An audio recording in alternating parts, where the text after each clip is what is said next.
Chers compatriotes d'Algérie, chers frères et sœurs d'Algérie, Zulflaouen, Massa Nour, Massa Nour. Pour nous, il est hors de question. Il est hors de question de laisser l'Algérie sombrer dans la violence, en restant passif, en restant oisif, en restant silencieux.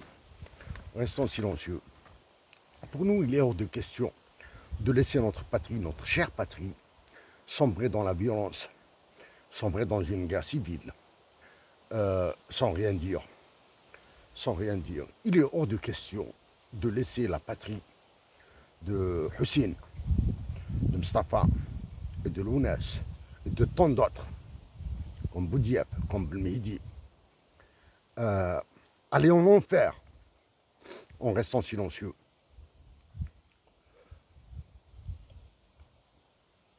Les questions auxquelles nous devons répondre ce jour, elles tournent autour de la Sonelec de Tizi Ouzou et de la manipulation de Tizi Ouzou et de Béjaïa pour déclencher des violences et pour déclencher un autre processus, un processus en rapport avec l'élection présidentielle.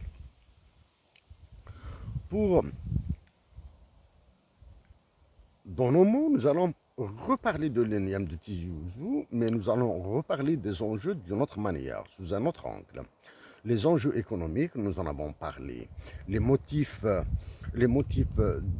pour faire disparaître l'énième, la faire disparaître carrément. Hein, et non pas la restructurer ou la sauver ou la sauvegarder. Nous en avons parlé. Nous en avons parlé depuis 2015 et nous en avons parlé particulièrement de l'énième, Sonelec Tizi Ouzou, de la JSK et d'autres de Terramine en Ouadamezor depuis 2014 pour le cas de Terramine, 2015 pour le cas de l'industrie en Algérie et depuis au moins 3 ans sur le cas particulier de l'énième de Tizi Ouzou. Nous avons, à l'époque, il suffit de rechercher nos différentes interventions et vous les retrouverez. À l'époque, quand la manipulation de l'énième et de la JSK ont commencé, nous avons fait quelques actions à partir du Canada. Pour ces actions que nous avons faites sont pacifiques. Elles ont évité des manifestations, elles ont évité des dégâts, elles ont évité des détentions, elles ont évité des violences. La première action, nous avons parlé de la manipulation de la JSK et particulièrement de l'USMA d'Alger, du MCA, de l'USMA d'Alger normalement. La manipulation, comment se fait la manipulation de ces deux clubs et des matchs de football qui auront lieu entre eux, entre ces deux clubs. Immédiatement après, les généraux d'Algérie, les généraux de l'état-major de l'armée, les généraux d'Emmanuel Macron, ont annulé la Supercoupe d'Algérie. Il suffit de remonter à l'annulation de la Supercoupe d'Algérie, vous allez en cherchant le pourquoi et le comment cela s'est fait, vous verrez comment se fait la manipulation de Tizi Ouzou. Le cas de l'énième de Tizi Ouzou a été un peu plus mieux géré. Nous avons suggéré la suppression de la PRC, nous avons suggéré la baisse des salaires de l'énième, et pour cela, premièrement, nous l'avons dit publiquement, deuxièmement, nous avons contacté discrètement un syndicaliste de l'énième de Tizi Ouzou. Et l'affaire de l'énième de Tizi Ouzou a été envoyée sous les tapis. Mais en renvoyant la décision, l'affaire, le cas de l'énième de Tizi Ouzou sous le tapis, Le directeur général de l'époque, nous ignorons si c'est le même ou pas. D'ailleurs, nous enterrons un directeur général, un président directeur général, un ministre, sont loin de nous intéresser à travers leurs actions, mais nous allons en dire quelques mots. Hein. A dit que les banques ont accepté de nous accorder des prêts pour payer les salariés, pour payer les employés, les salariés de l'ENIAM, etc., etc., etc., etc. Mais l'affaire est tombée à l'eau, hein? C'est-à-dire le démantèlement de l'ENIAM est tombé à l'eau. Nous l'avons fait capoter. Pour aujourd'hui, nous allons mettre de côté, du moins, nous allons parler très peu d'économie. Hein? Nous allons parler d'autres choses autour de l'ENIAM, hein, autour de Tizi Ouzou et de Béjaïa. Les deux questions essentielles à lesquelles il faudra répondre d'une manière sérieuse sont, la première est, pourquoi la Kabylie est le laboratoire sordide, morbide des généraux algériens et de celui qui se prend pour le président de la République. Okay? Donc, si pour le gouvernement algérien, ce sont des agents d'exécution, hein, ce sont rien de plus. La meilleure preuve que le gouvernement algérien est formé d'agents exécutants, c'est le déplacement du ministre de l'Industrie. Si tant est il est en industrie, nous allons en parler, hein, à Tizi Ouzou, pour dire que l'État n'abandonnera pas l'ENIAM, entre autres.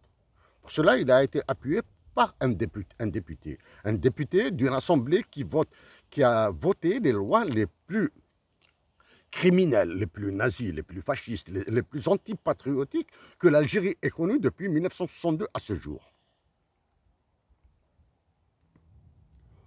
Donc, les deux questions à lesquelles il faudra répondre sont pourquoi la Kabylie est le laboratoire sordide et morbide de l'Algérie? Pourquoi les Algériens de Kabylie sont les cobayes pour le viol de l'Algérie, pour le viol de la patrie de Lounès Matoub, la patrie de Hussein Ait Ahmed, la patrie de Mustafa Bacha, la patrie de tous les révolutionnaires algériens. Ce sont les deux questions à lesquelles il faudra répondre. Tenons, ça c'est... Avec... nous savons que les deux structures, les deux organisations les plus contrôlées par l'état-major de l'armée, disons bien, hein, les plus contrôlés par l'état-major de l'armée sont la Banque d'Algérie. Pour cela, il faudra répondre à une question relativement simple. Hein.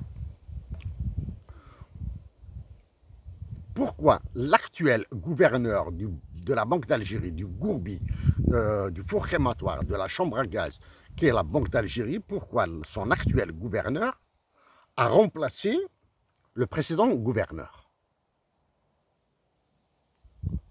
Pourquoi? En combien de temps a-t-il été remplacé et comment il a été remplacé? Voilà. La deuxième structure à être contrôlée, vraiment mieux que du lait sur le feu, parce que de temps en temps, si le lait déborde du feu, il n'y a aucun problème. Hein, juste la cuisinière à nettoyer. Mais mieux que le lait sur le feu, c'est le CERIST, le Centre d'études et de recherche en information scientifique et technique. Alors que il constitue le Mossad de l'information en Algérie. Il constitue la CIA du Mossad de l'information en Algérie. Il constitue le système échelon d'un pays sous-développé en Algérie. Donc, pour les organisations les plus contrôlées sont la Banque d'Algérie et le service de Benatia.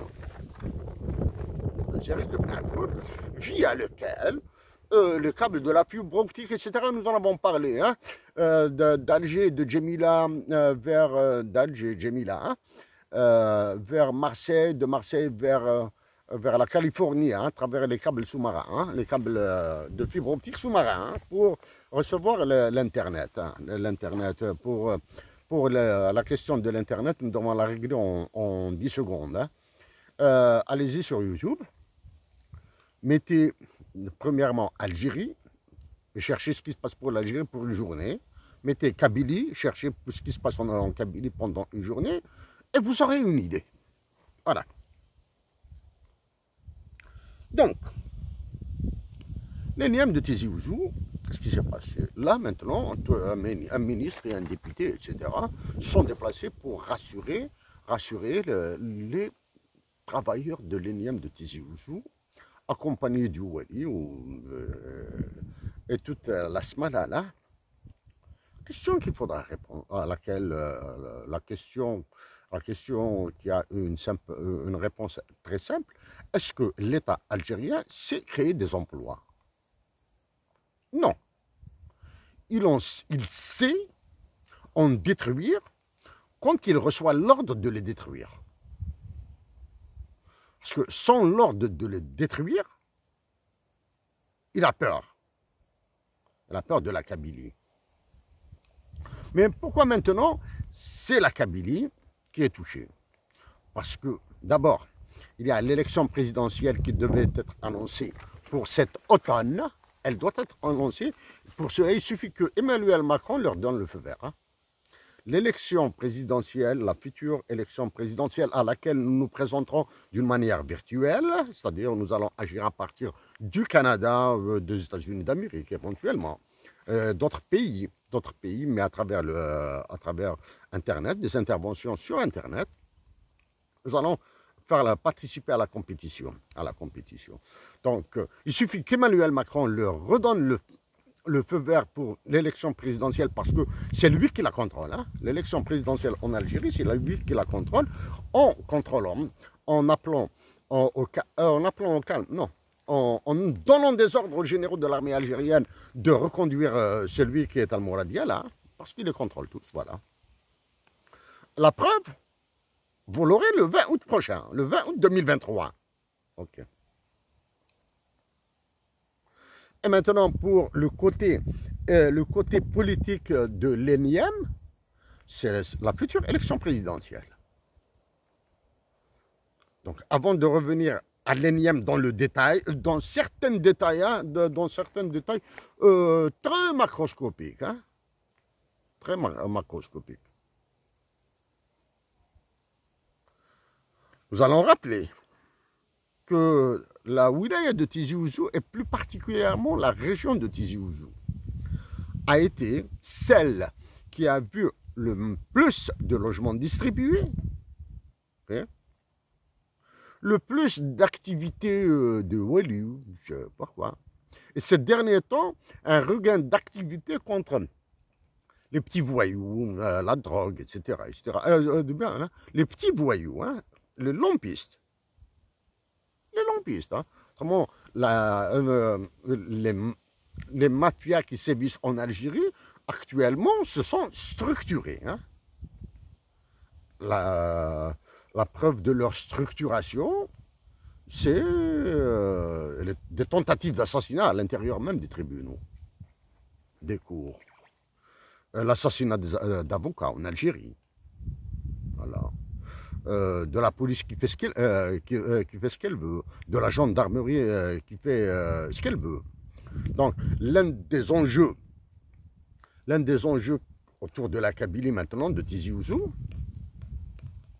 c'est la participation massive, la participation à l'élection présidentielle prochaine, ou du moins, contenir le boycott.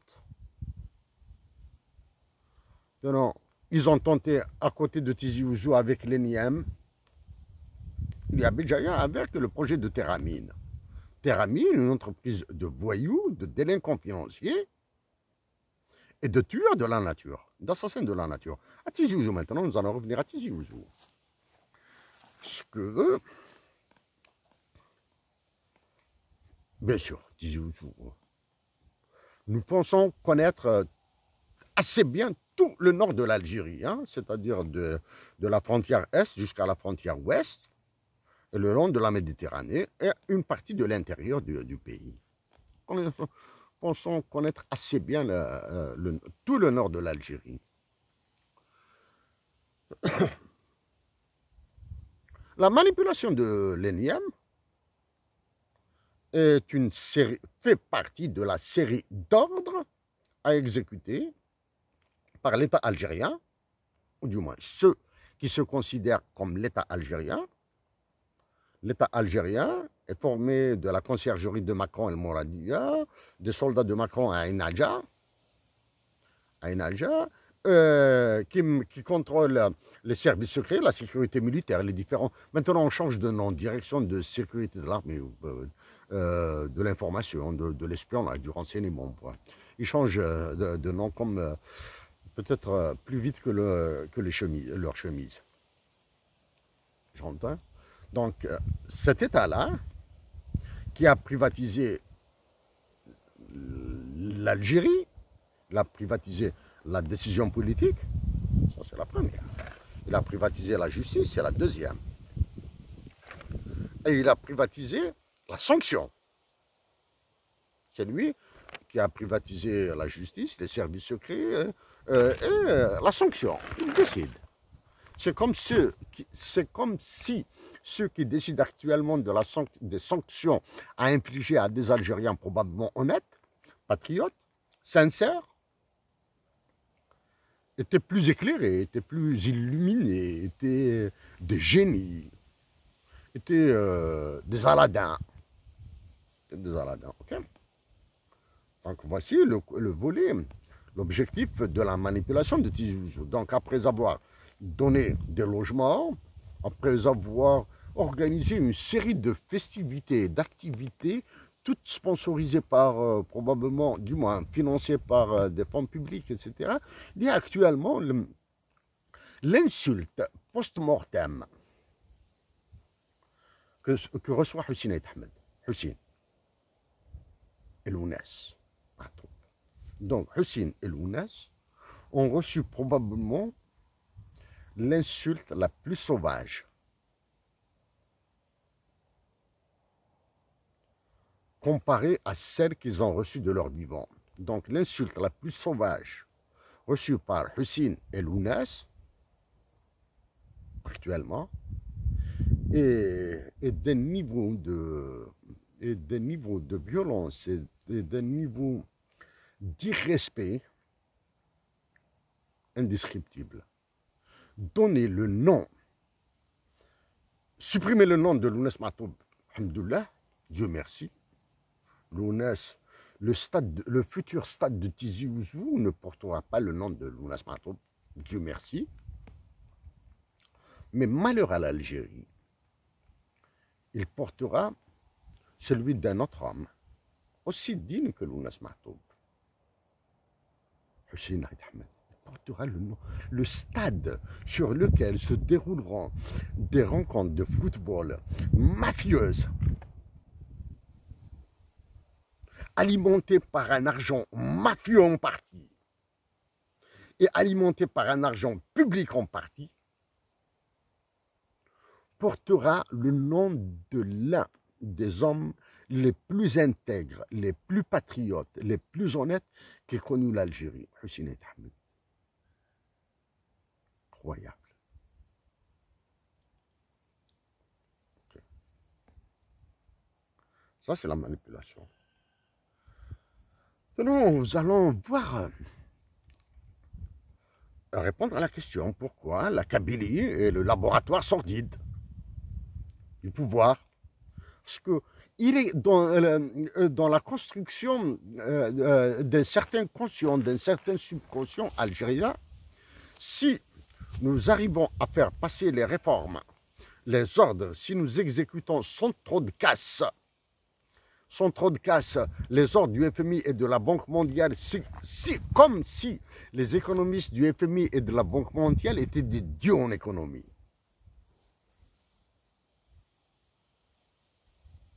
Si nous arrivons à les faire passer en Kabylie, ailleurs ce sera très simple. Ce sera comme dans du beurre. Hein. Les autres, si la Kabylie ne réagit pas, les autres régions ne réagiront pas. Ce que la preuve de l'idiotie de l'État algérien,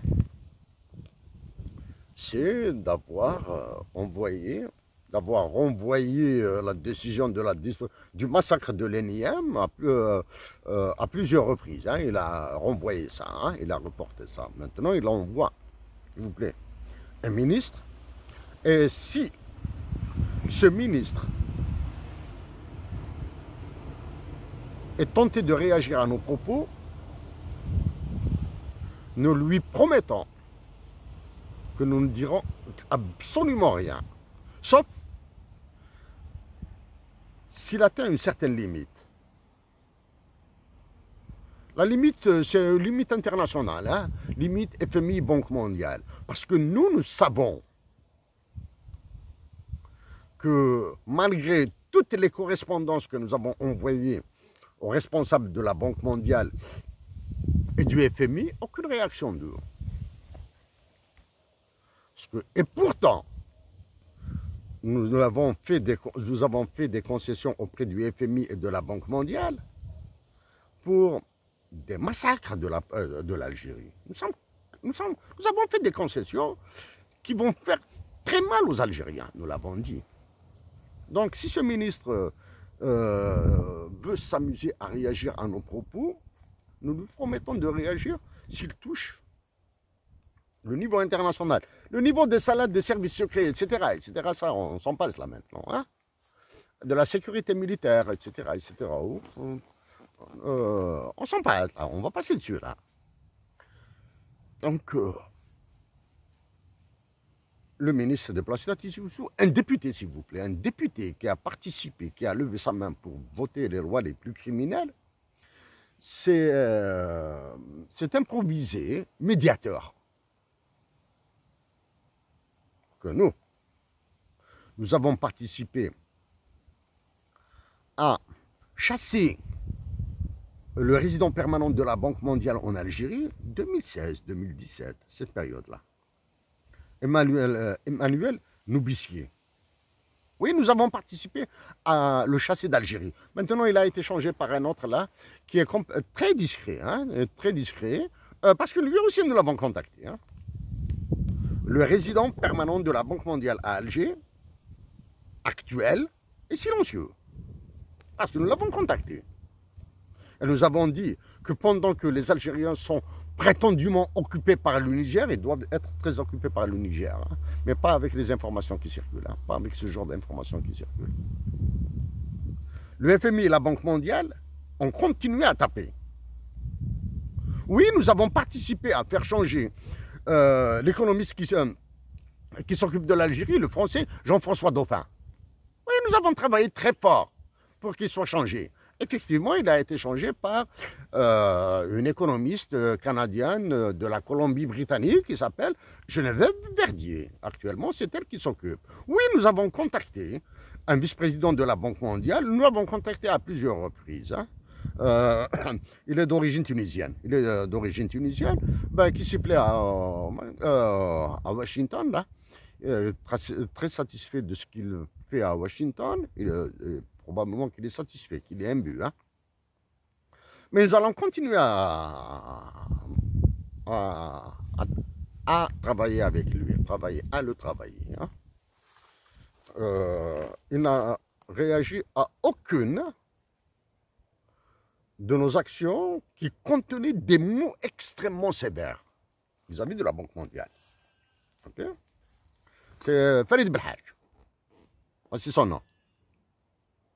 Voilà.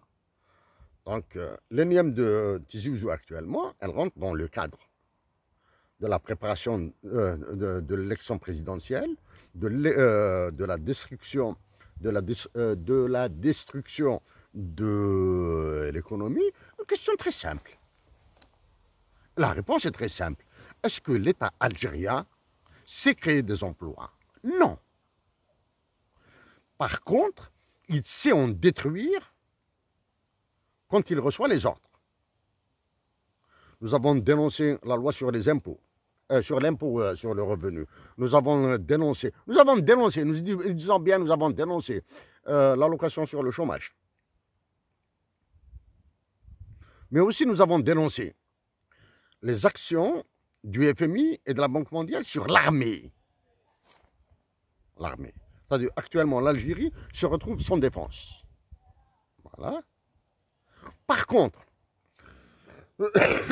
l'État algérien sait recruter des chômeurs, pour certains d'entre eux, des truands, des voyous, des dealers de drogue, qui se retrouvent dans la police, dans la gendarmerie.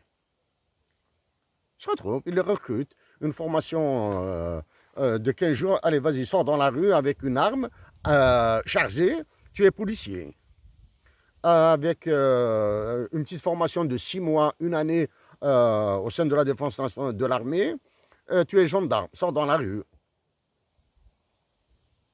Il s'est recruté des enseignants sans aucune compétence, sans aucune formation sérieuse pour enseigner, soit à l'école primaire, un crime.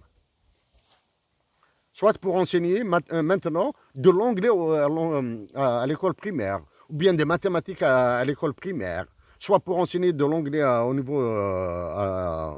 niveau des universités, à l'enseignement supérieur. Ça, oui, il sait recruter des agents de bureau qu'il paye 3 sous la journée pour dire que nous créons de l'emploi. Mais par contre, il a détruit toute l'industrie. C'est-à-dire l'État algérien est un champion dans la création d'emplois stériles. On les appelle ça des emplois stériles. Un agent de bureau est un emploi stérile. Un policier est un emploi stérile. Un gendarme est un emploi stérile. Un médecin est un emploi stérile. Un militaire est un emploi stérile. OK? Alors là, quand vous entendez le terme à la mode, la création de richesse, pour nous, il y a de quoi gerber. Il suffit de poser l'équation du PIB et vous allez comprendre que c'est de la connerie quand on dit créer de la richesse. OK?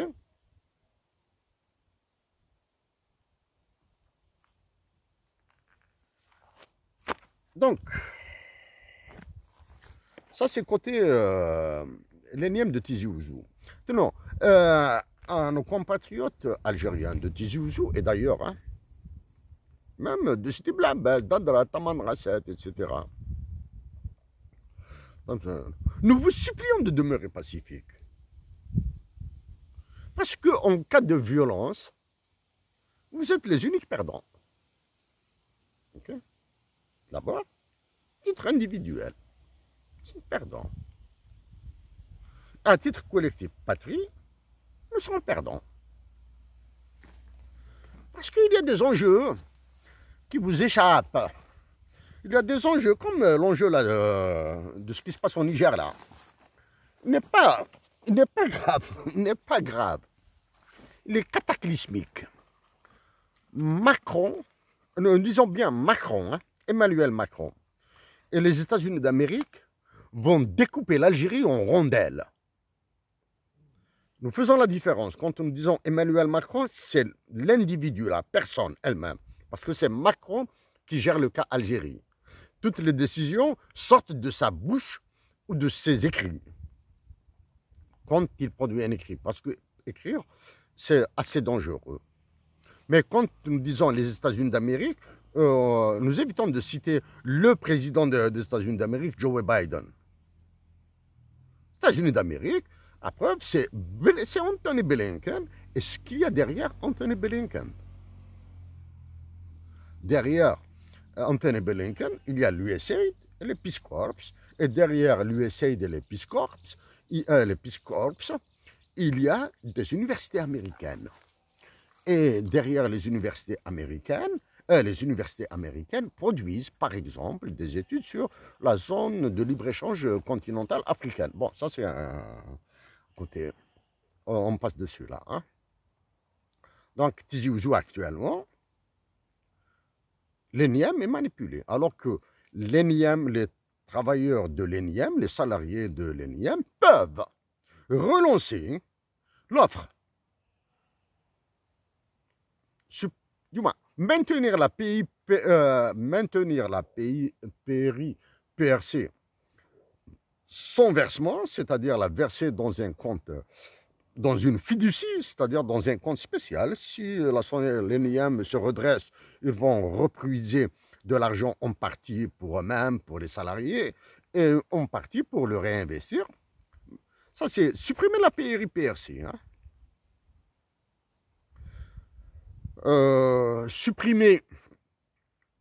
Réduire les salaires d'un niveau de 20 à 25% minimum. Hein.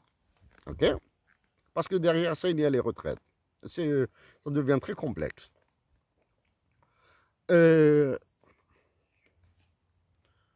Baisser les prix, bien sûr. En baissant les salaires, en réduisant la PRC, vous allez baisser les prix. Ainsi, il y aura la consommation.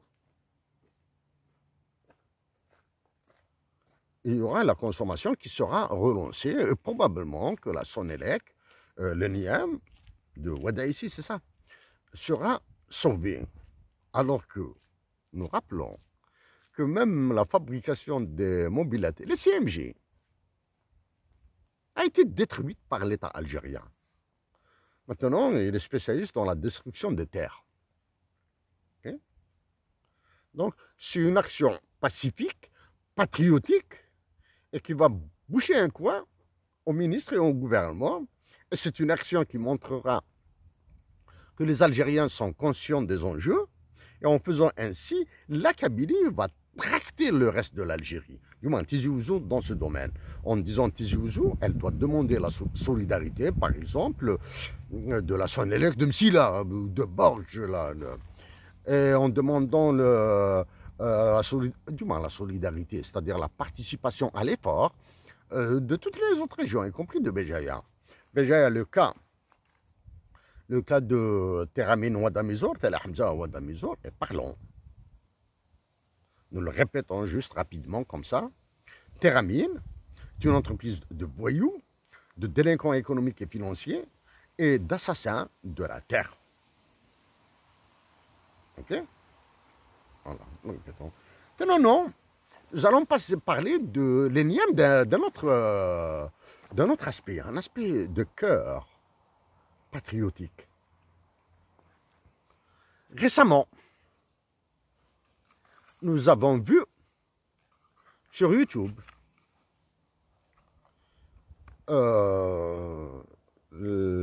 quelques scènes, disons bien quelques scènes, quelques coupures sur la commémoration de la mort de Mustapha Bacha. Mustapha Bacha était un syndicaliste de l'ENIEM. Ceux qui ont connu la mère de Mustapha Bacha, ou ceux qui ont entendu les mots de la mère de Mustapha Bacha, si elle est encore vivante, si elle est décédée, d'ailleurs, a-t-elle besoin de notre prière? Oui, elle a besoin. Elle a besoin. Mais Dieu sait ce qu'il fait avec ce genre de femme. La mère de Mustapha Bacha, d'elle à nous, elle nous l'a dit. Mustapha Machid Mid Misikni. Mustapha n'est pas mon fils, il est le fils du ciel. Ok? Ça, c'est Mustapha Bacha. Si Mustapha Bacha était encore vivant,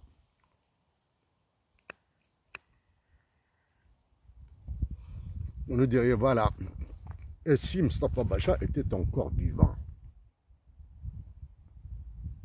Ok? Certains diraient, ceux qui pensent qu'ils aiment la font tirer avec des scies, on mettrait Paris en bouteille.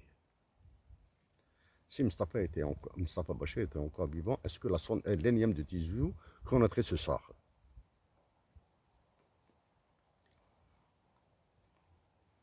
Mustapha est loin, qu'il repose en paix. Mustapha est loin, qu'il repose en paix. Ce sont les personnes qui sont vivantes actuellement qui doivent répondre. Mustapha était syndicaliste de l'ENIAM.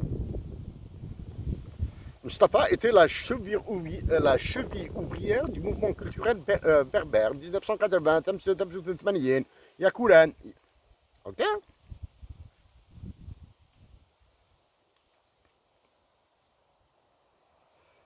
Donc Mustapha était partout.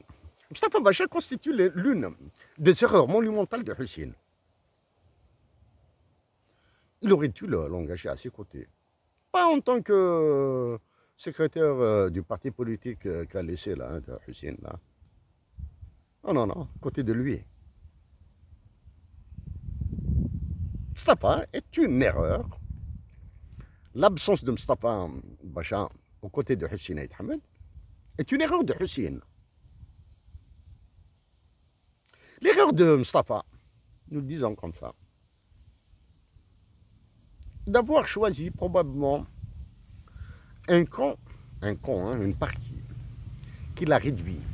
Alors que c'est lui qui a formé, c'est grâce à Mustapha Bacha, que certains hommes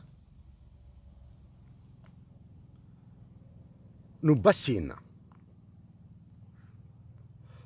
avec des déclarations à tort et à travers, avec des shows médiatiques, etc. Alors qu'ils ont été formés par la sécurité militaire. Ok. Mustapha Bacha. Ah oui. Nous répétons les mots de sa mère pour nous. Mustapha Majid Mid Misikni. Ok.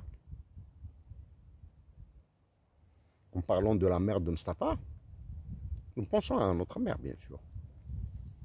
Actuellement, du Canada. Une et une seule envie.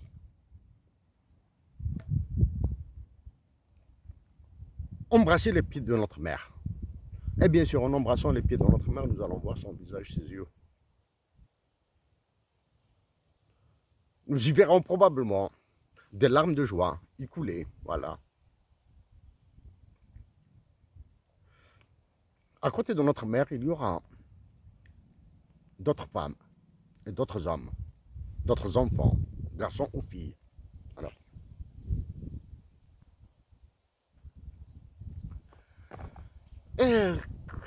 croyez-vous que nous allons arrêter juste à la citation de Mustapha Bacha?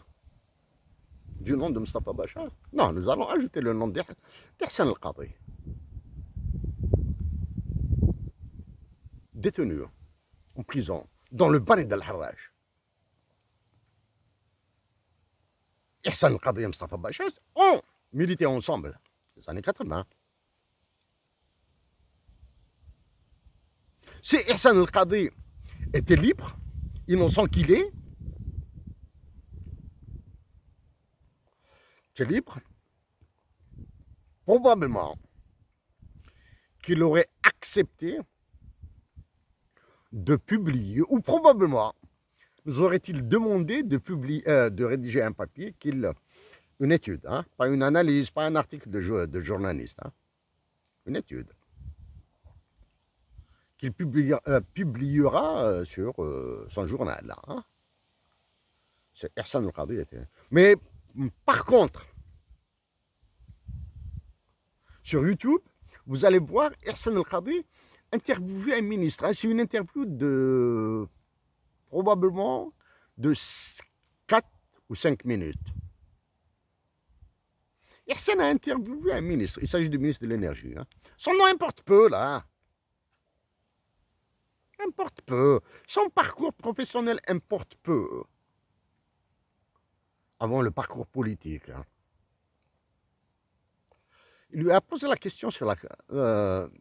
interview d'Ihsan, un extrait. Hein. Ihsan al-Qadi au ministre de l'Énergie sur la compétence du gouvernement dans la transition énergétique. La réponse du ministre était d'une nullité, de mensonge, stupidité incroyable. Et dans cette très courte interview d'Ihsan al-Qadi. Hein. Une question, c'était une question, c'est même pas... Donc c'est une question, c'est comme si c'était une blague de rue. Hein. Nous avons reconnu Ihsan. C'est Ihsan qui est notre frère. Ah, nous l'avons reconnu. C'est-à-dire sa façon de poser la question, comment il a croisé ses mains, etc. Nous avons reconnu Ihsan, notre frère. Hop. Donc ça c'est le lien. Mustafa Bacha, Ihsan al-Qadi. Hein. Et le lien vers certaines politiques. Hein. La dernière trouvaille. La dernière trouvaille.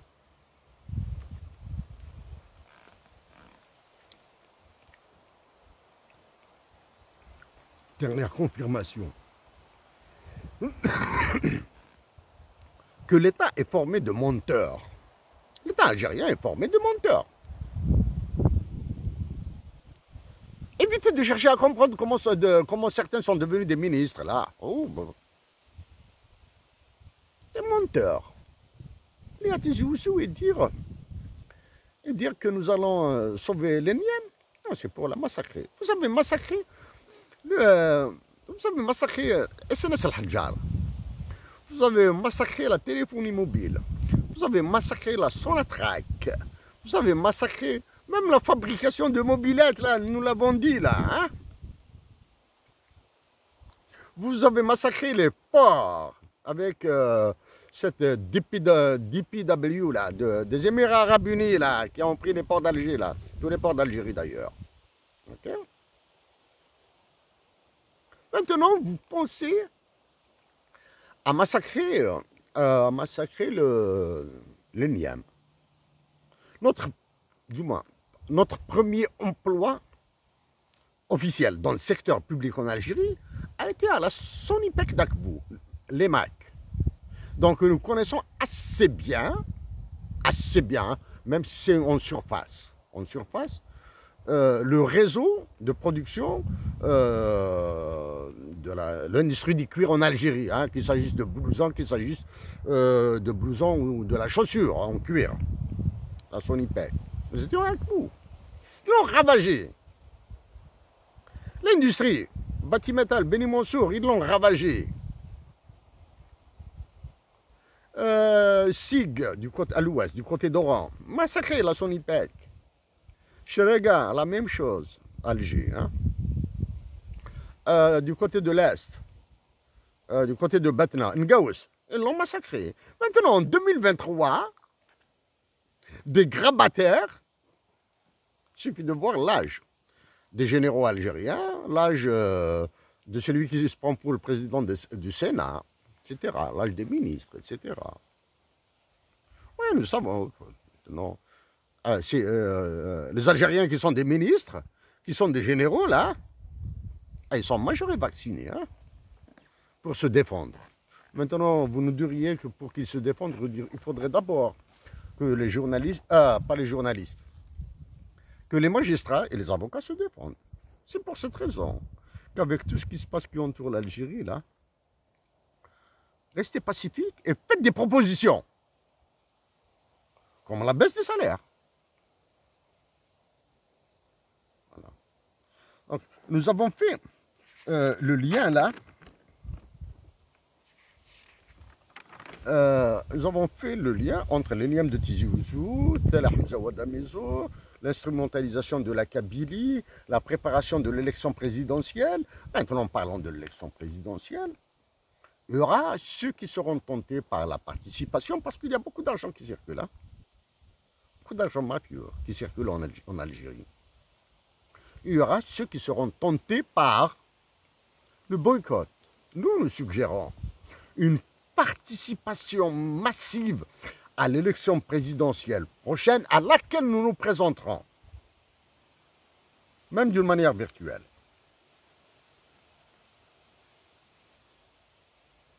Mais en votant contre tous les candidats. Ainsi, en votant contre tous les candidats, tous, y compris le nôtre. Non. Bulletin nul, bulletin nul, bulletin nul, bulletin nul. Mais en votant massivement. Ainsi, vous allez changer la direction de la vomissure. Voilà. C'est à l'état-major de se renouveler. Il doit se renouveler par lui-même, par une révolution des yeux à l'intérieur. Après, nous allons parler des conséquences de ce que subit le Niger sur l'Algérie. Pas dans les mots est un danger. Ça, c'est nous, ça fait depuis 2014. 2014 que nous parlons de ça. Nous avons contacté Anthony Blinken. Et actuellement, nous sommes en train de faire certaines actions et nous entendons les résultats de nos actions. Mais nous sommes très pessimistes sur le résultat de nos actions parce que les Algériens en Algérie ont été mis dans des bouteilles et ils ont fermé dessus. Ils ont fermé le bouchon. Les Algériens sont asphyxiés, surtout l'information. La terreur politique, la terreur policière, etc. Détention, la torture, etc. Terrorisé. Mais surtout que vous êtes terrorisé par l'information. Algériens qui aiment l'information, du moins, fatalité. Vous n'écoutez que l'information française. Parmi l'information la plus abjecte, la plus nulle du monde, entre l'information algérienne, l'information française et l'information nigérienne, il n'y a point de différence. Donc, chers compatriotes d'Algérie, chers frères et sœurs d'Algérie, nous vous supplions de demeurer pacifiques. Nous vous supplions d'exprimer votre solidarité pour les soldats de l'armée algérienne. Et dès à présent, refusez l'intervention de l'armée algérienne sur le territoire algérien. Pour qu'elle intervienne ailleurs, à l'extérieur des frontières algériennes, nous avons donné le comment. Le comment qui est conforme au droit international. Okay? Le comment de l'intervention de l'armée algérienne à l'étranger, c'est-à-dire au Mali et au Niger, l'avons donné, il est conforme au droit international. Maintenant, en parlant de l'intervention de l'armée algérienne, vous comprendrez aisément que nous parlons de la Constitution, un texte bâtard, un texte chiffon, qui a été voté par les députés et les sénateurs, et qui viennent vous promettre mondes et merveilles, et qui viennent vous mentir à Tizi Ouzou et à Afgaïth. Ailleurs, ils ont champ libre. Hein. L'État algérien a champ libre. Hein. Parce qu'il a miné toute la société. Il a miné le peuple algérien par des mafias. Chers compatriotes d'Algérie, le 20 août 2023 risque d'être une commémoration du 20 août 1956.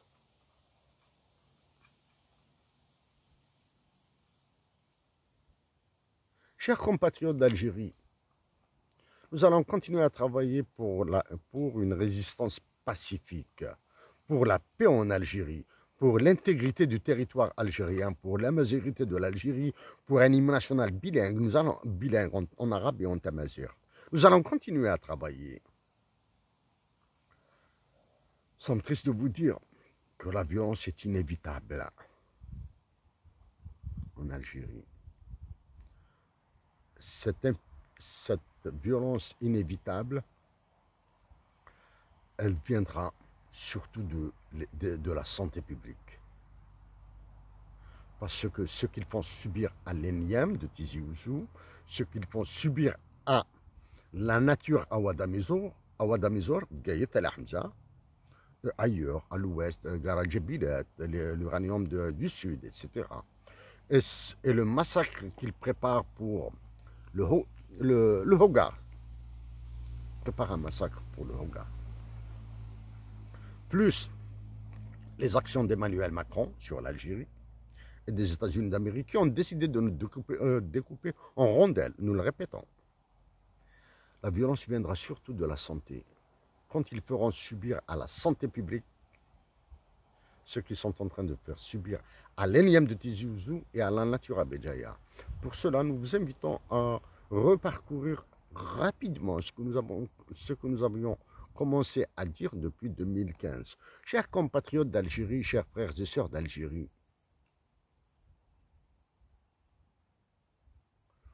Là, nous sommes le mois d'août et la nature est verte au Canada. Même si elle a connu d'affreux incendies, hein. Il y aura d'autres incendies. Mais la nature est verte. Dans cette nature, le temps est nuageux, il est frais, il fait frais, il y a des gouttes de pluie qui tombent. Mais nous fumons avec attention.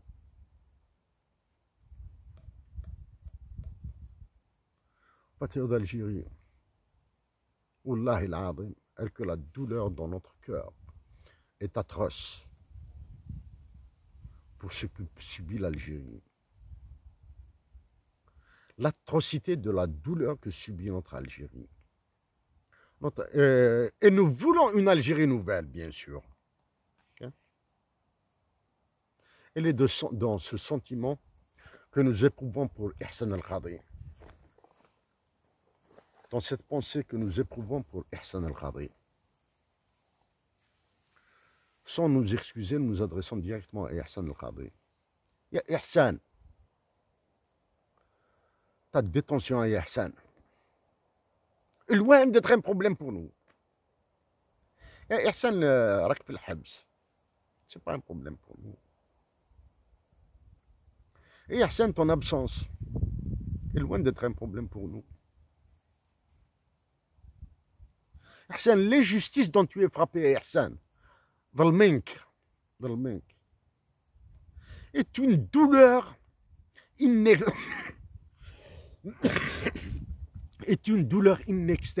inextinguible. Ihsan, ton absence me cause une douleur atroce. Ton absence, Ihsan, c'est ton absence qui me fait c'est de la peine. De temps en temps, Ihsan, je me dis, oui, Ihsan, يصبر في الحبس, يخرج من الحبس, ونتلاقاو, ونضحكو, نشربوا قهوة, ناكلوا مع بعض. تجي البلاد, تجي البوجليل, إما تعطيك شوية زيت زيتون, تعطيك شوية فلفل. Ça, c'est ce moment, Ihsan. C'est l'éloignement de ce moment, Ihsan, qui me fait très mal.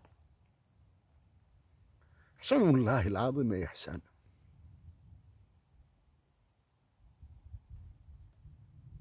Que toi et la femme que j'aime, Ihsan, que vous êtes en permanence dans mon cœur, en permanence. Et de là où je suis au Canada, Ihsan, ça fait très très mal. Même avec cette douleur à Ihsan, même si je suis fatigué, je suis tanné, parce que j'ai l'impression de remuer des moulins à vent, Ihsan. L'Algérie tana, Ihsan. Elle est devenue inexistante au niveau international. L'Algérie au niveau international est inexistante. Et bientôt, du moins, après ça, Ihsan, je parlerai de cette histoire du Niger là et de l'Algérie là. Dans des aspects encore plus complexes. Hein. Ihsan, en espérant te revoir dans une Algérie apaisée, mais qui va continuer à souffrir. À toi, reçois mes amitiés, Ihsan. Et à vous tous, chers frères et sœurs d'Algérie. Préservez notre patrie. Parce que c'est notre patrie d'héritage. Nous n'avons rien fait. C'est une patrie d'héritage. À vous tous, nos salutations les plus fraternelles du Canada. Plus exactement du côté du Labrador.